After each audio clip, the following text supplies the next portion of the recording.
Coming to you pre-recorded at Purple Studio, it's the podcast that talks about board games, the board gaming hobby, and how to become a social pariah to your friends. It's Boxfart! Now welcome your hosts for today's show, Red and Blue! Welcome to another episode of Boxfart. My name is Blue. And this is Red. And we are going to talk to you today about board games and the board gaming hobby. This week, we have a couple of things we're going to talk about before we kick off the episode. You might notice that some of the audio things change. That's because we are still very young in the podcasting game. And so we have changed our studio location a couple times. Once it was in my back room, and then it was in my front room, the game room, which had a little bit less echo. We're still working the bugs out, but we're going to keep improving. And if you have notes for us on what we can do, we'd be happy to hear them. But essentially what we're going to have to do at some point is probably get some sound paneling that will reduce the echo, which, you know, is not something we're equipped to do right off the bat. How do you feel about that, Red? I think that sounds good. You know, I'm not the most audio technical person out there, but I think that we're going to continue to work to make it better. The other thing that we want to announce is that we now have a Facebook presence and an Instagram presence. All the information will be in the show notes. If you'd like to reach us there, we'd love to have some interaction from people that listen to this, and we'd love to engage with our community. Absolutely, yeah, that's what it's all about. So what do we got on the docket for today, Red? This week we're going to talk about the games that we played. We're going to do a board game standoff between Resistance and Scapegoat. We are going to get a visit from a very special friend. He might have been on here before. Our German correspondent. Our German correspondent, exactly. Yeah. Our main topic this week is going to be, if you like this, try that. Yeah, I like that a lot. And then, of course, we're going to end with a box fart. There it is. Absolutely. This wouldn't be Box Fart if we didn't have a Does It Fart segment. So let's start off the bat. What did we play this week? The first game that I played was I played with my coworkers who have definitely engaged with some of the games that I brought in, especially Biblios and Res Arcana. But we did have a long lunch while we were able to do a little bit of fun, and we ended up playing over a number of days Caverna by Uwe Rosenberg from Lookout Games. Oh my goodness. The first time I played through was a little rough because they hadn't really played a worker placement game. That is a heavy game for someone who's not a real, really into the hobby yet. I played it with Salmon first, who we played with just the base game. Then we added in Forgotten Folk, which I am probably going to play with that with experienced players from now on. We played with the Mountain Dwarves and the humans and the Silicoids. It was a lot of fun, and he took to it like a duck to water. Once he understood it, after he played, maybe after the third round, he said, "This is my favorite game of all time now." He really took to it. Then we brought it, that was Salmon. Then we brought in Fuchsia when he came back from his little vacation and had the chance to show it to him. And again, took to water. I mean, he did really well in his first outing. I can't speak more highly about that game. After playing it a few times subsequently and learning the tiles, I think it's grown in my estimation. I would be interested to know what their thought is, having started with Caverna. My first Uwe was Agricola. Was that yours as well? Probably. And then I played Caverna later. I like Caverna. I think it's superior to Agricola. Agricola is just so tight, and I feel stressed during that game when I come every harvest phase. I would be interested to know their thoughts if they played Agricola after having been exposed to Caverna. I do want to try, and I told them, I even said this. I said, now that you've played an Uwe Rosenberg worker placement game, you are able to play most of them from now on because you understand the core concepts of the action worker phase, right? So I think I want to show them Agricola at some point. Then I want to show them Feast for Odin. I think Agricola takes a step backwards and it adds more tightness. And then I think Feast for Odin adds that layer of the polyomino thing, but also is even more sandboxy than Caverna. So Caverna is kind of a marriage of those two games, I would say. Somebody got beggar tokens, but they were able to undo them with the -7 reducing thing. The room that negates negative points. Awesome. The game that I played this week, we played this week, was Brian Boru. A gift from you. It was a gift from the holiday season by Pierre Sylvester, published by Osprey Games. Brian Boru is the marriage of a trick-taking game, as well as like area control on a map, which was such an interesting way. I never would have thought that those two kind of mechanics could be paired in such a seamless way. It really worked quite well. One of the main problems that I've always had with trick takers is I'm not particularly good at them. So then I find myself kind of playing the game, but not being included in the game because I'm never winning the tricks. The ones that I am winning, I oftentimes don't want, just because I'm not very good at them.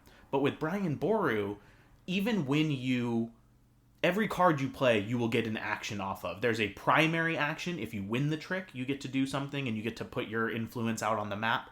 But then, if you don't win the trick, you get a secondary action that are still good and sometimes even better than the primary actions. I will say I'm learning more and more that I think area control is just not my cup of tea. I don't tend to be very good at it. That being said, that is a beautiful game that has some really interesting conceits with the trick taking on top of it. Have you played Inish? I have not played Inish. Inish is very similar to... It got the same kind of feel that when you're playing this, you're going to draft the cards, because you do draft the cards in Brian Boru, but in Inish, that's the whole game, is that you use the entire deck every single time. We did play 3 players, so there was always one card missing from the draft that nobody knew what it was. And so you're kind of able to game the system. The trick-taking aspect was very interesting. If you've played The King is Dead 2nd Edition, you'll recognize Pierre Sylvester's work, for sure. The next game that we played again together this week, along with Shamrock, was Unmatched.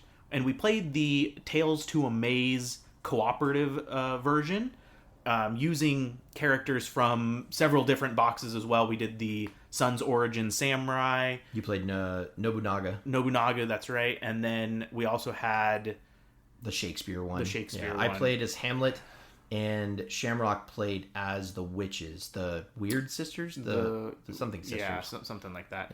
Yeah. Unmatched is typically a 2-player skirmish game where you are, playing against each other. You each have a set deck of cards that have different attacks and defends and abilities. However, relatively recently, the Tales to Amaze cooperative edition came out, where you can team up with friends and you can play with different characters from any of the Unmatched sets. And there are so many Unmatched sets out right now. Marvel, historical figures, literary figures, film properties, exactly. So many. And you can pick any of those characters and battle against... Well, we fought against the Martians this time, so that was a lot of fun. We did ultimately end up winning. It was pretty close. It was getting down to the nitty-gritty. Shamrock had run out of cards in his deck, which means that you take extra damage every single turn, so we were on a timer. It's true. Hamlet did save the day, thanks in no part to Nobunaga. No. If somebody does 99% of the damage, and then someone else just happens to randomly get the first action in the next turn and deals the 1 point of final damage, I don't know if that would be considered clutching the day. No, I would say more than anything else, if it be not now, yet it will come. Yeah, that's a Hamlet line. You're welcome. I didn't know that. You're welcome, buddy. That was Unmatched by Rob Daviau by Restoration Games. Awesome game. The next game I played was Atiwa by Uwe Rosenberg by Lookout Games. Got another Uwe to the table. Played this with Red. And it is a game about Ghanaians in Africa who are working in tandem with the fruit bats in that area. One of the beautiful things about Uwe's games that can be so transcendent is how biographical they can be. That one has a lot of implications for the people of Ghana, that you can have a family that is untrained, and if they're not trained to work in concert with nature, there's ramifications. You will pollute your board through no fault of, it's not their fault, it's just a process of the colonialism that's happened there. And as a result, you get this narrative that, I really want to train my family so that they can work in concert with nature, with the elements. And in fact, there's this nice little booklet on the history of that area and about all the different types of butterflies and flora and fauna that live there that I never would have gotten to, engage with on my own. But because I played a game by a designer that I love, I learned about that region. Same thing with when I played Fields of Arles. I learned about East Phrygia, and I got to have a conversation about that with somebody at a party once. It's crazy the things you pick up through this hobby, because It is so varied and lush with information. I'm really glad you brought up the informational booklets that he puts in there, at least with the new games, the ones that are, tied to reality. Because I love that as well. That's a fantastic thing that lots of games have started to do, which is great. I very much liked Atiwa. I liked it way more than I thought I was going to like it. You explained it in a way that was interesting to me. It's almost like a going up tracks, a improving your tracks type of game. Each player starts out with all of the resources you will have in the entire game in front of you. And so it's how you use these limited resources to expand your town, get new families, get new trees, more fruit bats to expand your trees further, because it's, all of the different components kind of play off of each other. If you have fruit, then you can have trees, but in order to turn your fruit into trees, you have to have bats to take the seeds to different areas on your map. So it's a really cool system. It was a beautiful marriage of mechanics and theme. Yes, I agree. The last game I played this week is a Thomas Lehman game by Matago. I played with our friend Oregano. That's our new name for our friend. He and I played Chuhan. Chuhan is a ladder climbing game, and I wasn't familiar with that term until I looked up this game and like how you describe it, because in the game they describe them as tricks, but it's the idea that you play 3 ones and then the person has to do 3 of a higher number. So you can't just, it's not exactly a trick. It's called ladder climbing game. You have a very specific deck. The 6s and the 3s have special abilities. I played this for the first time. I was getting married the next day. It was the day before my wedding. Yeah. And we were walking through a board game store. I did kind of a destination wedding, so we weren't... Wait, did I buy it? You did. I did? You did. Oh my God. It was kind of a destination wedding, so Blue and I were out at a game store with some of our friends who were there as well, and it's a store we'd never been to, and it was an amazing game store. Yeah. It was huge, and they had such a good selection. Gamescape North, big shout out to Gamescape North. Yeah, it was fantastic. And I remember walking down and I saw a Thomas Lehman game that I'd never heard of. And then I was like, dude, what is this? Is this Chuhan? What is this? Why is our friendship you grabbing games and then me grabbing them out of your hand? Although there were multiple copies too. That's true. But yeah, and so Blue ended up picking it up and we played it that night. Oh my God, I did not like it. Oh, it was rough. Going back to a biographical element, this is a long narrative telling the story of these people that you're now seeing in these cards, that you can now experience the historicity of it while also engaging. That's a word. No, that's a word. I don't think it is. It probably is. God, I hope it's a word. Historicity? Historicity. That does not sound like a word. It definitely sounds like different words put together. That's true. Might not be a word. I'll have to look on the back end. But the way he weaves it in through the mechanics is the same thing that I really love about this hobby. I learned about these people that I'd never heard of, and now I have a little bit more understanding. If I wanted to go and read a book about this, which I very well might go and read some more about this time, because it sounds turbulent and very interesting with a struggle for power. I agree. The last game that I played this week was Wonderland's War by Tim Eisner, Ben Eisner, and Ian Moss, published by Druid City Games. Specifically, we played with the new Shards of Madness expansion. I'd never played with that expansion before. It was myself, Red, Blue, Shamrock, and Mint played a 4-player game. Let's see. I played Alice. You played the Mad Hatter. Correct. Mint played the cat, the Cheshire Cat, and then Shamrock played the Jabberwock, that's right. Yeah, we didn't have anyone playing the Red Queen in that game. Wonderland's War is a push-your-luck bag builder. It's a big game. It took us, we've all played it multiple times. I think this is the 5th time I played it. Yeah, so we were all familiar with the game. Mint and I have played it 2-player many more times as well.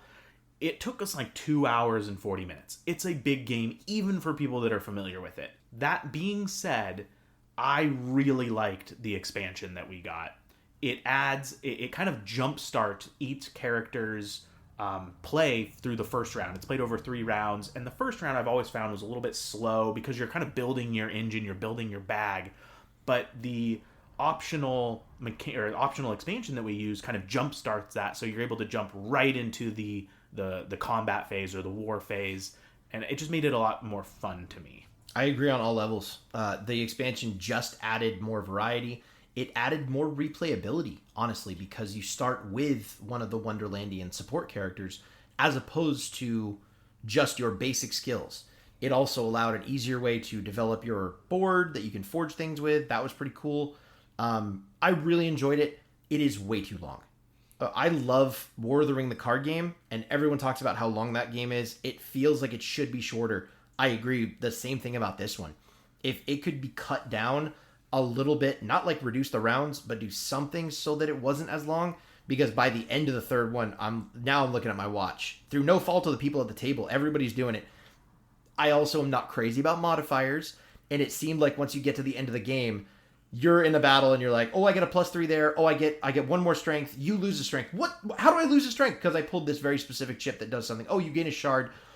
Oh, it gets to a point where you can't follow what people are doing. On top of it, all the Wonderlandian things are unique. All the character abilities are unique. As I unlock my special powers and you unlock your special powers, it definitely benefits from repeat plays, because now you don't have that informational dump that you have to keep like low level running in the background of your thoughts. But it is a very, very, it's beautiful too, the game. The art is gorgeous. I do have the crowdfunding version, so it's a little bit produced. It's so a little nice. overproduced, but it is a cool game. And you bring up a good point. It almost has that root factor, root by leader games, where it's very asymmetric. And to fully play it, you need to understand not only how your faction works, but how all of the other ones work as well. That being said, it is a phenomenal game. All right, so we're going to move on now to our next segment, the board game standoff. Today we're going to be talking about Resistance by Don Eskridge by Indie Boards and Cards versus Scapegoat by John Perry, also by Indie Boards and Cards. Blue, talk to me about Resistance. Okay, I want you to close your eyes. Red is now closing his eyes. Okay, I want you to think you're sitting at the table with 5 people you don't know, and you're playing a social deduction game. They pass out the cards, and you are the single villain. How do you feel about that? Do I know I'm the villain? Yes, you get to draw a card and see that you are a bad guy in and amongst people that you do not know, maybe. And you are going to have to be a secret villain. How do you feel about that? I am ecstatic that I get to be the villain. Me too! I'm so excited! The problem is, with Blue being the villain, when you play with not people that are strangers, we all open our eyes, look at our cards, we look at Blue's face, and he's just grinning, and we go, it's Blue. Blue's the bad guy. So, okay, we've got a new friend that we're going to talk about, Vanta. Vanta Black. Oh my goodness. I know. Well, we can't call him Black. That's not going to work on this day and age, so we're calling him Vanta. We were playing the game Secret Hitler, similar mechanics to the Resistance we're going to talk about. And I got the Hitler card. And I remember, I'm gonna lean into the microphone a little bit. I saw the card. Everyone had their eyes open. And Vanta looked straight at me, and I went like this. And Vanta looked at me and said, "Blue is Hitler." And I said, "Son of a..." And I just we couldn't play because it was way too obvious. I am terrible at them sometimes, especially because I do wear my heart on my sleeve. I'll give it that. Yeah, but it's one of the things I love. No way you're worse at social deduction games than I am, though. I am oblivious when it comes to them. And we're going to we'll bring this up when we talk about Scapegoat. 100%. So here's the beautiful thing about social deduction games is that we picked Resistance. We could have picked Hong Kong. We could have picked Avalon, which is the other version of Resistance. Essentially, a werewolf, anything like that, where you have to hide your intentions, right? Those games rely on a core conceit. Everyone at the table can be the bad guy. And they will know they're the bad guy and act accordingly. Resistance has a brilliant mechanism where you go on quests, you have to put in your support cards, you have to vote for your teams. The Resistance became Avalon, which is the same game with a couple of expansions that ended up going into Resistance. Then it became Quest, which I actually liked more than Resistance. I thought it had some really cool upgrades. But the idea is that one person has to be the secret person. Or if you're playing with lots of people, multiple people will be the bad guys who will all know each other on the team. And it's through the put your heads down, everyone looks up and stuff like that. And remind me, it's been a while since I've played Resistance. There's 5 quests that you go on. Up to 5, yeah. Up to 5, exactly. And it's whoever wins 3 first. Sort of, yeah. Right? Yeah. And so the way that they're won is the leader of the round gets to elect the number of people that are in that quest. And then those people that are in the quest, they've got to succeed in a fail card. You put them face down into a pile. They get shuffled up and revealed. And if there's any fails, then depending on the round, the quest is a failure. Exactly. Yeah. And so the starting rounds have fewer people involved in them. So if you get a fail card, or if you might even be on the bad side and you want the quest to fail, but it might not behoove you to put that in round 1, because then they know, the other people at the table know, hey, one of these 3 people is not on our side. Yeah. Here's the problem I have, and it's not a problem with the game because I love playing that game myself, but I've watched other people get so stressed out that they are forced to lie to their friends no matter whatever it is, right? You can bring a Conti into game night and they're not going to have a good time because under the social contract, you have to lie. And that just does not sit with some people. That's a lot of social deduction games, though, especially the ones, as you say, where you have to pretend to be something that you're not. I know one that our game group has played a lot of is The Thing, the board game, where there's, the survivors at Outpost, whatever it is, and they have to, survive against the one who is the alien, who is the thing, and they're trying to assimilate them. So the alien's usually trying to stay hidden, and exactly as you say, we have some people that we play with that don't thrive under those stressful situations. I agree with that. Which brings us to Scapegoat and why it's such a brilliant design. There is no bad guy. There is one person who's out of the loop, but they don't know it. So if you are the scapegoat, you're not aware that you're the scapegoat, and nobody at the table is absolutely sure that they're on the quote-unquote winning team. In Scapegoat, the theme is that you're all anthropomorphic goats who have committed some kind of heist, and they're trying to get away. The only way they can get away is by leaving one of them behind as the scapegoat, which means that they take the fall and the rest get away. The beautiful mechanic is that everyone has a card that's suited to the number of players, and you roll 2 dice. On that matrix on the back of it has who the actual scapegoat is. If 5 people are playing, 4 of them will get red, and the 5th person will get yellow or some other color. The person that is it. So the red person will get a yellow color. Exactly. Yeah. So there's only one person who gets the odd color, but they don't know it. And the game is swapping cards with people and using the actions on the board to get more information so that you can eventually lock away the jewels and then blame the person who is the scapegoat. Correct. Before they figure it out. And if you're the scapegoat, then your goal is to figure it out and then use the go to the police action to try and turn everybody else in first. Exactly. It's a brilliant game. The big thing is that when you're playing Resistance, you're constantly being battered with, well, why did you do that? Why didn't you vote for that group? Obviously, they were on the right team. Why didn't you vote for them? And you have to back up your answers. And if you're lying, then you have even more like dread, dripping down your head. Even I, who I feel thrives in a social situation, have trouble keeping up the act in Spyfall. It's a very cool game, but it is not for everybody, especially if you have socially anxious people at the table. That is a cruel game to put people through that are not into that type of idea. Scapegoat does away with that by allowing everybody to feel potentially innocent, so to speak. Yeah, it is a really, really cool game, and there's certainly situations where we'll have 4, 5, 6 people at the table all playing, and 2 of them are just eyeballing each other and shaking their head. You think it's this guy to my left, or you mean me and Emerald? Yeah, about me. Time. About you. Yeah, exactly. Because you really have to have some awareness and but it's a fun game. I am so bad at it. I am sure I have lost way more than anyone else. It is incredibly fun to play that game with you. I'll say that. So here's the big question: which would you choose? It's hands down Scapegoat for me. Yeah. I have probably won Resistance more because it's a team game and I can be the weak link on the team, but we can still struggle to victory. Whereas with Scapegoat, you don't even know if you're part of a team and you have to figure it all out, which for me is not my strongest point, but it's so much fun. It's so much fun trying to, deduce and use the very limited evidence that you have to try and figure out who is the scapegoat. Yeah. I love both of them. I'm gonna cop out, and I'm gonna say that I will not choose, because the correct answer is it depends on the group. If I know the group has a bunch of people that don't mind lying to each other because social contract is fine with that, I'll play Resistance.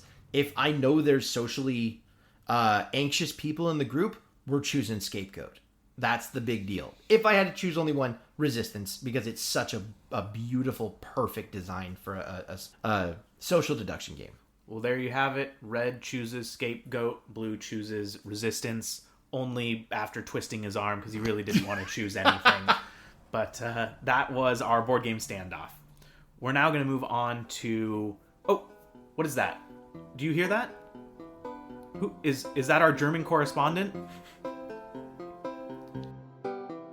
Welcome to another episode of Uwe Corner with me, Blau, your host. Today we will talk about the Uwe Rosenberg game Le Havre, which is French for the harbor. In Le Havre, you will have one ship and one worker token, and you will be slowly building buildings in front of you and in the marketplace, and using those buildings for your actions. Can you build a wooden ship? Somehow you got 5 wood. Can you build a steel ship? No, you cannot build a steel ship because you made poor decisions early on and in your life. Can you build the abattoir where everything goes to die? Yes, everything eventually dies and rots. Can you send things off? No, you don't have enough coal. You didn't take it when you should have. This has been Uwe Corner with Blau. Back to you, Red. Blau, thank you so much for that very, very informative description of Le Havre, which we all know means the boat. It doesn't mean the boats! We're now going to jump over to our main topic for the week. If you like this, you should try that. So, Blue, talk to me a little bit about this topic. This was actually a topic that was submitted by one of our listeners, so thank you so much for that. And really what we wanted to talk about was entry-level games, or maybe not entry-level, maybe those classic games, right? The Monopolies, the Risks, that everyone has heard of. If you're maybe not in the hobby as deep as we are, those could be the games that you're familiar with. And so one of our listeners reached out and said, hey, I was unprepared for listening to your podcast because I wasn't familiar with any of the things you were talking about. My family and I, we play Monopoly, we play Uno, And so he's like, could you maybe talk about some of the games that are newer, more modern, better mechanics that, we might like if we play those style of games? I think this is a brilliant topic. I really, really appreciate the person that came up with this, because this gets the juices flowing about connecting with a broader audience of people that we don't want to ostracize by only talking about hobby games. And this gives us a chance to bridge that gap by saying, hey, if you like this, then try this. And I think it's a great idea. So what we've done for the format is separate from each other. We've chosen 5 classic board games that I would say most people in America know these games, and 5 substitutions for those individual games. So we'll have 10 in total, 5 from each of us. We may have some doubles. I wouldn't even be surprised if we have some exact matches, to be honest. So would you like to kick it off? Sure, I'll start. The first game that I thought of was a dexterity game, Jenga. I remember playing so much Jenga when I was younger. It was my brother and I, we would battle with those little blocks for hours and hours. Jenga is a pretty simplistic game. And so the replacement, or the, hey, check this out for Jenga that I have, is Rhino Hero Super Battle by Scott Frisco and Steven Strumpf by Haba. Rhino Hero Super Battle is a builder game where you have cards and you're building these giant towers and rolling dice to try and get your character up to the top, or up to as high on the tower as you can to ultimately win. You're taking these little monkey tokens and forcing your opponents to very, very delicately hang them on this tower that's, literally a tower of cards. And it is just so much fun. The art is great. It is a fantastic game. It's probably directed towards kids, but as a full-grown adult, I love it. I love that game for one singular character who if I don't play this character, I'm not playing that game. Bat Penguin. It is Bat Penguin. He is a penguin who has a Batman costume, and it's the greatest miniature. It's a fantastic game. It's a wonderful game. I think an appropriate replacement for Jenga is always a good idea. Jenga's a great game, but I am sick to death of it, especially when they came out with the large block editions that you see at every single bar. You had a really cool idea at your wedding where you had a Jenga tower, but people would take a block out and then write a personal message to the bride and groom and then put it back on. That adds a layer on top of the boring Jenga strategy that's just, instead of just sitting around drinking and doing that, you're actually, engaging with somebody's memories that way. I think it was a fantastic idea, but I'm kind of sick of Jenga. My pick for Jenga is going to be Junk Art by Jay Cormier and Sang Fu Lim from Pretzel Games. This is another dexterity game where you have so much variety because the games change each time. You're going through different cities and having these art exhibits, but they can be cooperative, they can be competitive. You're trying to attract the most fans, but the pieces that are involved are unique, color and shape. They're fantastic, and they're so much fun to play with, and it gets the same feeling as Jenga, especially when you start something and then someone else has to come along and put something on it, or you're all working on the same piece. Fantastic game, Junk Art. On top of that, if you want even more game, there is a cooperative game called For Science by R. Eric Royce, the guy that made Spirit Island. This is For Science by Gray Fox Games. Hard to get, but it's a phenomenal game that also has a stacking element, dexterity element, on top of a timer in the round, and a very funny theme as well. Both of those games are great. Junk Art is amazing, which I know I still see that on some shelves of my friendly local game store, so it's definitely out there. Okay, so you also chose Jenga as one of your classic games, though. I love it. The next game that I put on here, and this might be a little bit... It's a popular game, and it's not really a bad game either. It's very popular, but a game that I would say most people have heard of now is Ticket to Ride. And Ticket to Ride, when you really bake it down, is a tile layer. And so I wanted to get a new tile layer on the list. So I chose Cascadero, which is by Reiner Knizia, by Bitewing Games. It really is a very similar game when you think about it. In Cascadero, you've got different towns, and you're trying to connect the towns to each other using your envoys. They're little guys on horses, which is great. And then you score points based upon when you connect the towns together. The Cascadero has multiple tracks that you go up, and as you get higher on the tracks, you get more bonuses, and sometimes you can synergize those bonuses, so you can do like super turns where you get to place your envoy and then also increase this track that gives you another envoy placement. I think it's a really fun game. And furthermore, as I was thinking about this topic, Ticket to Ride has the destination cards or the trip cards where it's like go from LA to New York. Route cards, or the route cards, yeah. Cascadero has a similar mechanic in the achievements, where it says, you have to connect a blue city with another blue city, or connect all 5 different colors of towns together. So there's a similar mechanic, but I find that it's so much more dynamic in the play. I would throw on top of that Through the Desert by Bitewing Games at this point, or coming out by Bitewing Games. Yeah, Through the Desert, another great tile layer. I almost put Blue Lagoon in the place of Cascadero. My next pick has to do not with the style of game, but with how the game is scored. And the game I'm going to talk about is Scrabble. When I thought of Scrabble, I thought of, I want another spelling game on here, but that's not what Scrabble's about. Scrabble's not really about spelling. It's about maximizing your point income. As a result, you can learn, you can definitely, play Scrabble. I would say you're a better Scrabble player if you know how to spell and use your tiles effectively and build anagrams. I don't know that anagrams denote any kind of knowledge of words. You might not know the words at all. There's the gentleman Nigel who won a French tournament and a Spanish tournament, both not speaking those languages, but he won the Scrabble tournament just by memorizing the dictionary. I would say a game that people who enjoy Scrabble would enjoy is Castles of Burgundy. It's a point salady game where every time you do something, you're gaining a few points, but then they ramp and you can have more bonuses that kind of key off of each other, especially with the tiles that you can get. So it has a very similar feel to Scrabble. If you enjoy Scrabble and the way scoring works in Scrabble, Castles of Burgundy is for you. I'm just going to say Castles of Burgundy is for everybody. As boring as that game can look, the mechanics are so good. Not to mention, Scrabble has a huge element of luck with what you draw from the bag.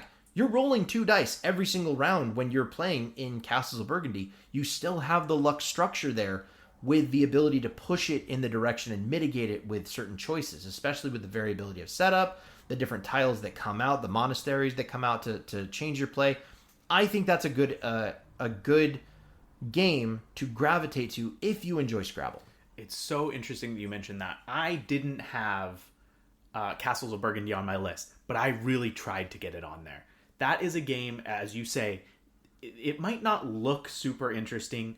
The explanation, the rules explain is a little bit steep, I think. But once you sit down and play one round, it's like, oh, no, this makes perfect sense how this works. The scoring is very straightforward. It is a really, really good game. Great choice. The next one that I did as the classic game was Risk. I remember playing Risk incorrectly with my brother for hours. Again, we would go from Jenga to Risk. That's what we did. I'm sure that I just liked having the little army men and stuff. And Risk is an area control game. It's a point scoring game. There are a lot of area control games out there. And I think I'm going to surprise you with the one that I chose. Because it is an area control game, but it's not pure area control. I'm going to put Undaunted Normandy on the list. That game is not about, well, it sort of is about controlling specific areas. But what I find so much more interesting about Undaunted is the strategic placement of your units is so important. It has a similar die rolling combat style to Risk, so that would be kind of seems similar for players that have played Risk, but the theme is just infinitely more interesting to me, and it's a great game. Again, it might not be my favorite game in the world, but it really is a fantastic game. I couldn't agree more. I think that as an evolution of playing Risk to go to that game next is a very obvious step. It is also war themed. The initiative system is fantastic in that game. Draw 4 cards. One of them has to be used to, figure out if you go first. There's a lot of ramifications for that. The die rolls are very consequential. I definitely like Undaunted a lot as a replacement for that. That's Undaunted by Trevor Benjamin and David Thompson by Osprey Games. I'll give you my Risk evolution, and that's going to be Root by Cole Worley, Leader Games. Very asymmetric, which I don't think Risk is asymmetric at all. Not the basic Risk people know. But it is, again, a very area majority. Depending on the faction you are, it really matters where you are, where you exert influence, how you can actually affect the board. And people that are good at Risk can pick up Root. We talked in the past about how difficult asymmetric factions can be to teach somebody fresh. But once you have a single game under your belt, you're off to the races. The next game that I chose for a classic game, and I would be shocked if it wasn't on your list, is Monopoly.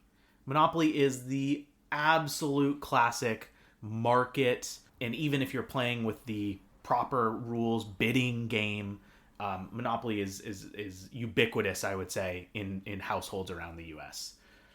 I actually chose 2 different games that, to me, are different from each other, but both similar to Risk in one or more ways. Monopoly? Yeah, I'm so sorry. Yes, Monopoly. Different from each other, but similar to Monopoly in different ways. The first one that I chose was Raccoon Tycoon by Glenn Drover by Forbidden Games. In Raccoon Tycoon, you are a player who is trying to build your empire. So you are out there buying different railways and manipulating the market in that there's cards where you take resources, but if you take that resource and it becomes more available or less available, there are these sliding tracks so that resource is worth less gold, worth less money at any given point in the game, which is just such a fun mechanic. 100%, yeah. And the other nice thing about Raccoon Tycoon that I like is controlling when bids start. If you really want to screw somebody over, you start a bid when they're not ready. And that forces them to overspend, or they have to pass it up, and maybe you get it for dirt cheap because you were just in the right place. That is a huge part of Raccoon Tycoon, is when you start a bid. I think that Raccoon Tycoon is really no heavier of a game than Monopoly. No, it's a not. simple game that is easy to teach, and it's really fun. You're buying the railways, you're buying town buildings that give you some bonuses. So yes, Blue, you have something that you want to say. I would say that Raccoon Tycoon has something that Monopoly could learn from, and it's if someone reaches a certain threshold of money, the game's over and they win. That's a really good point. Raccoon Tycoon, you have the standard win condition, but there is a secondary win condition that if you ever reach, and I don't remember exactly what the amount is, but if you ever reach $1,000 in the game instantly ends and that person is the winner, which that's exactly what Monopoly is about. Yeah. Except in Monopoly, you ground your family into the dirt with your thumb. Yeah. That's great. What's your second one? The second game that I chose for Monopoly was a straight bidding game, For Sale. For Sale is a great game. It's by Stefan Dora, by Eagle Griffin Games. I'm going to say this. If you didn't choose that one and you chose the one that I picked, I was going to say For Sale instead of the one that I had picked, because that would be such a good option. Yeah. It's a bidding game. It's all bidding, played over 2 rounds. First, you're bidding on the properties, and then you're trying to sell the properties in the second round for money. It is so good. It's a relatively small box game. Really, it's just a deck of cards, and it is just fantastic. Agreed. So, yeah, For Sale and Raccoon Tycoon, those are my Monopoly replacement games. But I want to guess what yours is. I think you know what it is. I think you put Modern Art. Oh, no. I decided to go away from bidding. Oh, okay. Yeah. Instead, I decided to go in set collection direction. Set collection direction, where you have certain spots on the map that are yours. You have certain tiles that you accrue in specific sets that you can put close to each other. But that's not the game. The game is trading with everybody at the table, which is one of the biggest parts of Monopoly that seems to draw so many people to it, is the player interaction. And this game is essentially all player interaction. Now, that's Chinatown. Chinatown, for me, is a Monopoly killer. I feel like if I showed this to my childhood self or people I knew that loved Monopoly for that part of Monopoly, they would go bananas and they would never play Monopoly again. I don't know how true that is. I don't want to be poor about Monopoly, but this game encompasses so much of what Monopoly is about. And this is Chinatown by Karsten Hartwig, put out by Aaliyah. Out of print now, but there's another version called Waterfall Park that does the same thing a little bit differently. I don't like it as much, but it's definitely the same conceit. The last classic game that I had on my list was Rummy Cube. So, or any of the Rummy variants, really. They're all about a type of set collection, whether it's tiles or cards, where you're building your runs and your books of numbers. It's a great game. I know it's as I said, my family's gamers. They play a lot of Russian Rummy, which is a playing card variant. But the game that I would recommend outside of Rummy is a different type of set collection game. And set collection might not even be the right word. Maybe it's synergy. I'm going to say Fantasy Realms. Ooh. By Bruce Glasgow, published by WizKids. Fantasy Realms is a high fantasy style game where you are each given a hand of 8 cards or 7 cards, 8 with the expansion, and you're trying to use the different abilities on the cards to synergize with other cards. So it might be, I have the Forge card, which gives me +5 points for every other flame card that I have, flame being the suit of the cards. That style of synergy. And I find that it is just a very fun game to play. It's short, 10-15 minutes, and some of the synergies and different strategies that players try to use are very interesting and fun. I agree. That's a great game. I love Fantasy Realms. The Marvel Remix version was interesting, but I'll stick with Fantasy Realms. My final one is my chess replacement. And really, this could be any positional abstract that's out there. Chess, specifically, I wanted to get a no-luck game, because that's what a lot of people like about chess. There's no luck involved. It's you matching wits with your opponent. You both know your pieces. There's no surprises. My pick is Hive. Hive is a game that is so portable if you have the pocket sized. It's a very pretty production with the Bakelite tiles. I have the bigger edition that's just sitting on a shelf right now, but the smaller one, you can bring it camping, you can bring it into the wilderness. It takes very little time to teach somebody, and it has a lot of ability to play. You can even do the first player problem thing that chess does, where one person puts out their first pieces until they play their queen, and then you can swap sides if you want to do that to avoid the first player problem. Hive has remained a game that I love to teach, I love to play, and I think it would be a really good next step for somebody who really enjoys chess. I completely agree. Hive is such a good game. You and I have played Hive many times, and I think you only chose it because I've never won, but I won't hold that against you. Yeah. More than once, we've gone out and done hikes, and we take that travel edition and play it on a table or on a log that's out there. We've played it many times. It is a really good game. All right, so now we're going to move on to our final segment. You want to say it with me, Blue? Absolutely. Does it fart? Today, we're going to be testing the game Sekigahara, The Unification of Japan by Matthew Calkins, published by GMT Games.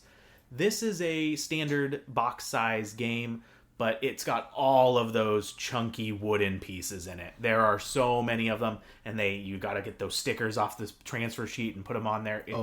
Setting up the game the first time takes 7 hours, but it is a good-looking box. It's a very GMT-looking box. It's a great game about the history of Japan, about Tokugawa and Ishida.